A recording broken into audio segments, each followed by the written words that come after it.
Hi, I'm Jeremy Yoder from Mad Scientist Barbecue, and today I'm going to show you how to make beef short ribs, and they are, in my opinion, the very best barbecue item you could possibly make, and I'll show you exactly how to do it on your Pits and Spits offset smoker. Here's what you'll need. First, a cutting board, a trimming knife, a spray bottle filled with apple cider vinegar, unbleached peach butcher paper, barbecue rub, and of course, beef short ribs. These can be difficult to find in some places in the country, but make sure that what you get is beef short ribs. You don't want beef back ribs or anything other than the big 3-bone beef short ribs, because those are the ribs that are going to be truly special, that are going to make you the very best kind of barbecue you can find.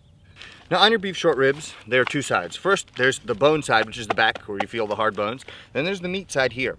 And the first thing you want to do is trim off everything that's on the meat side so that you have exposed meat on the entire surface. And the reason behind this is because when you're cooking beef short ribs, the king of what you're trying to accomplish is to produce amazing bark. And bark is where you get rendered fat, you get kind of a caramelization of the meat itself, you get the rub in there, you get the smoke. It's basically all the greatest barbecue flavors in one place, and that's exactly what you want to create here. So you don't want any silver skin, or you don't want any fat to ruin that bark. So completely exposed meat, and then also because there's such tremendous marbling in beef short ribs, you don't have to leave a fat cap on like a brisket in order to keep it moist.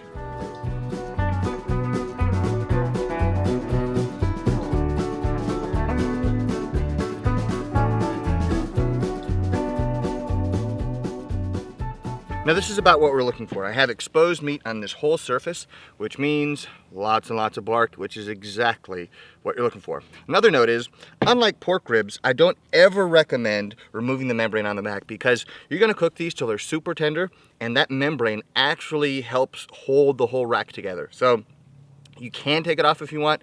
I don't recommend it. You're gonna get so much flavor and smoke and rub and all of that good stuff on this side that you don't need to worry about removing the membrane on the opposite side. This is the ultimate barbecue rub from Pits and Spits, and so we're just trying to build maximum flavor, and for that reason, we're gonna use this.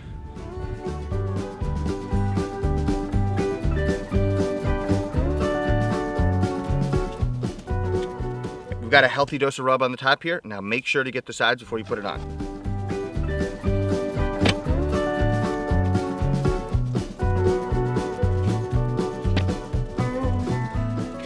One thing to keep in mind is make sure that you know your rub, because rubs have salt, right? And it's easy to over salt things if you're not aware of how much salt you're putting on, because you're thinking, I'm just getting more flavor, more flavor, more flavor, but be careful not to over salt. Fortunately, with a big piece of meat like this, it's kind of hard to over salt, but just keep that in mind so you don't ruin what could otherwise be an amazing piece of meat.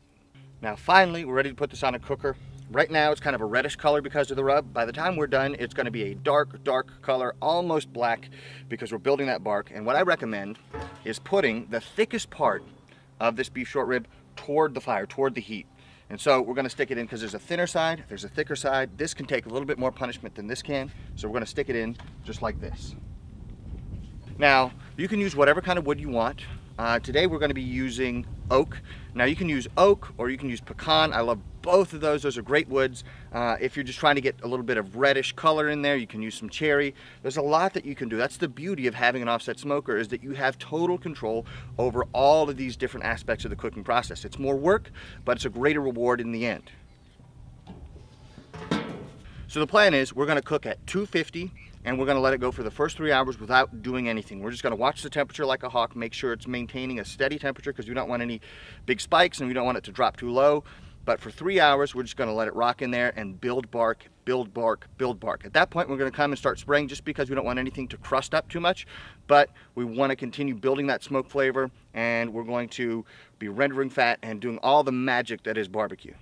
So at this point, we've let it cook for 3 hours without doing anything except maintaining the temperature. And then about every 30 minutes, or about every time I put on a log, I would spray it with the apple cider vinegar spray. And we're going to keep doing that until we get something that looks like this. Now here, we have lots of delicious bark that's formed. So nothing's burned, everything's still pliable, but we want to build that bark. So I'm not looking at temperature, I'm not looking at time, I'm looking at bark formation. At this point, I know it's going to be hot enough to wrap it and finish it off. So we're going to take it and wrap it in butcher paper. I like to use 18-inch butcher paper, so it's unbleached, unwaxed butcher paper. with 18-inch butcher paper. You can use that for briskets or beef ribs. To me, it's the perfect size. We're gonna wrap that up and then we're gonna put it back in the cooker and finish it off, which should be right at about 200 degrees.